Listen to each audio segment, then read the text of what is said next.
Assalamualaikum warahmatullahi wabarakatuh. Saya Listia Arika Putri dari kelas D Prodi Akuntansi Syariah, Fakultas Ekonomi dan Bisnis Islam, Universitas Islam Negeri Raden Intan Lampung. Video ini dibuat untuk memenuhi tugas ujian akhir semester mata kuliah Hukum Bisnis dengan dosen pengampu Bapak Ahmad Muluk Alfian, SPDI MH. Di sini saya akan mempresentasikan materi yang berjudul Pemahaman Asuransi dan Pemahaman Pengangkutan Laut, Darat, dan Udara. Sebelum itu, saya haturkan puji syukur kepada Allah Subhanahu wa Ta'ala yang telah melimpahkan rahmat-Nya sehingga saya dapat menyelesaikan video ini tanpa halangan suatu apapun. Tak lupa, sholawat serta salam mari kita haturkan kepada junjungan kita Nabi Muhammad SAW. Semoga syafaatnya kita dapatkan di yaumil akhir kelak. Langsung saja pada materi pertama, yaitu pemahaman asuransi. Menurut Profesor Robert Meher dan Kamek, asuransi adalah alat sosial untuk mengurangi resiko dengan menggabungkan sejumlah unit-unit yang memadai, sehingga kerugian-kerugian individual mereka secara kolektif dapat diratakan. Kemudian, kerugian yang dapat diramalkan itu dipikul secara merata oleh mereka yang telah tergabung. Dengan kata lain, asuransi adalah sebuah perjanjian antara dua orang atau lebih di mana pihak tertanggung membayarkan iuran atau premi untuk mendapat penggantian atas resiko kerugian, kerusakan, atau kehilangan yang dapat terjadi akibat peristiwa yang tidak terduga. Istilah asuransi sendiri berasal dari bahasa Inggris, yaitu insurance. Adapun unsur-unsur asuransi, yaitu yang pertama, adanya pihak penanggung dan tertanggung. Yang kedua, asuransi merupakan perjanjian. Yang ketiga, adanya premi asuransi. Yang keempat, adanya kewajiban dari penanggung untuk memberikan penggantian. Yang kelima, adanya kerugian yang timbul dari peristiwa yang tidak pasti. Dasar hukum asuransi diatur dalam UU Nomor 2 Tahun 1992 tentang Usaha Perasuransian, Kitab Undang-Undang Hukum Pidana Pasal 1320 dan Pasal 1774, Kitab Undang-Undang Hukum Dagang Bab 9 Pasal 246, Peraturan Pemerintah Nomor 73 Tahun 1992 dan Peraturan Pemerintah Nomor 63 Tahun 1999. Elemen-elemen yang terdapat di dalam asuransi yaitu sebagai berikut. Yang pertama, premi. Premi merupakan kewajiban yang dibayarkan pihak tertanggung kepada pihak penanggung atau penyedia layanan asuransi sebagai jasa pengalihan resiko. Yang kedua, polis asuransi. Polis asuransi merupakan dokumen legal yang menjadi dasar hukum hubungan antara pihak tertanggung atau nasabah dengan pihak penanggung atau penyedia layanan asuransi, yang isinya menjelaskan segala hak dan kewajiban antara kedua belah pihak tersebut. Polis asuransi akan menjadi bukti tertulis yang sah dalam perjanjian yang dilakukan oleh pihak penanggung dan pihak tertanggung. Yang ketiga, yaitu klaim. Klaim asuransi merupakan permohonan resmi yang diajukan nasabah terhadap perusahaan asuransi untuk melakukan pembayaran sebagai bentuk ganti rugi atas kerusakan atau kehilangan berdasarkan ketentuan polis asuransi. Yang keempat, yaitu resiko. Resiko diartikan sebagai segala kemungkinan yang bisa terjadi. Suatu hal digolongkan sebagai resiko bila memiliki sifat sebagai berikut. Yang pertama, kemungkinan yang bisa terjadi di masa depan. Yang kedua, kombinasi dari bahaya. Yang ketiga, ketidakpastian kerugian. Yang kelima, kecenderungan bahwa hasil akhir mungkin berbeda dari hasil yang diperkirakan. Yang keenam, kemudian kehilangan, cedera, kerugian, atau kehancuran. Selanjutnya yang kelima, yaitu kontrak. Kontrak pada dasarnya adalah perjanjian, sehingga kita dapat menyimpulkan jika kita membahas kontrak sama saja dengan kita membahas perjanjian. Selanjutnya yaitu jenis-jenis asuransi. Yang pertama, asuransi jiwa. Jenis asuransi satu ini dikenal memberikan keuntungan finansial pada tertanggung atas kematiannya. Asuransi jiwa dapat dibeli untuk kepentingan diri sendiri dan atas nama tertanggung saja, atau dibeli untuk kepentingan orang ketiga. Bahkan, asuransi jiwa juga dikenal bisa dibeli pada kehidupan orang lain. Yang kedua yaitu asuransi kesehatan. Asuransi kesehatan merupakan produk asuransi yang menangani masalah kesehatan tertanggung karena suatu penyakit serta menanggung biaya proses perawatan. Umumnya, penyebab sakit tertanggung yang biayanya dapat ditanggung oleh perusahaan asuransi adalah cedera, cacat, sakit hingga kematian karena kecelakaan. Yang ketiga yaitu asuransi kendaraan. Asuransi kendaraan yang paling populer di Indonesia adalah jenis asuransi mobil yang fokus terhadap tanggungan cedera kepada orang lain atau terhadap kerusakan kendaraan orang lain yang disebabkan oleh si tertanggung. Asuransi ini juga bisa untuk membayar kehilangan atau kerusakan kendaraan bermotor tertanggung. Yang keempat yaitu asuransi kepemilikan rumah dan properti. Asuransi ini memberikan proteksi terhadap kehilangan atau kerusakan yang mungkin terjadi pada barang-barang tertentu milik pribadi tertanggung. Asuransi ini juga melindungi dan memberikan keringanan bila mana rumah atau properti tertanggung lainnya mengalami musibah seperti kebakaran. Yang kelima yaitu asuransi pendidikan.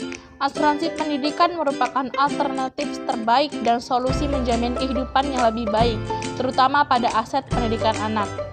Biaya premi yang harus dibayarkan tertanggung kepada perusahaan asuransi berbeda-beda, sesuai dengan tingkat pendidikan yang diinginkan nantinya. Yang keenam yaitu asuransi bisnis. Asuransi ini merupakan layanan proteksi terhadap kerusakan, kehilangan, maupun kerugian dalam jumlah besar yang mungkin terjadi pada bisnis seseorang. Yang ketujuh yaitu asuransi umum. Asuransi umum atau general insurance merupakan proteksi terhadap resiko atas kerugian maupun kehilangan manfaat dan tanggung jawab hukum pada pihak ketiga. Jaminan asuransi umum ini sifatnya jangka pendek, biasanya sekitar 1 tahun. Yang kedelapan yaitu asuransi kredit. Asuransi kredit merupakan proteksi atas resiko kegagalan debitur untuk melunasi fasilitas kredit atau pinjaman tunai seperti modal kerja, kredit perdagangan, dan lain-lain. Kaitannya erat dengan jasa perbankan, terutama di bidang perkreditan. Yang kesembilan yaitu asuransi kelautan. Jenis asuransi A1 ini khusus ada di bidang kelautan yang fungsinya memastikan pengangkut serta pemilik kargo. Resiko yang mungkin terjadi sehingga terbentuknya asuransi ini adalah kerusakan kargo, kerusakan kapal, dan melukai penumpang. Yang ke-10 dan yang terakhir yaitu asuransi perjalanan. Secara keseluruhan, fungsi asuransi perjalanan tak jauh beda dengan fungsi asuransi biasa sebagai salah satu bentuk proteksi terhadap nasabah dengan jangka waktu pendek yaitu selama pembeli premi melakukan perjalanan hingga kembali pulang.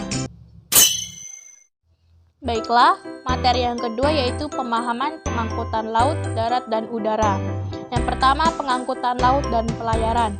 Dalam pasal 1 Undang-Undang Nomor 17 Tahun 2008 tentang pelayaran menyebutkan pengangkutan laut yang digunakan suatu istilah angkutan di perairan adalah kegiatan mengangkut dan memindahkan penumpang atau barang dengan menggunakan kapal.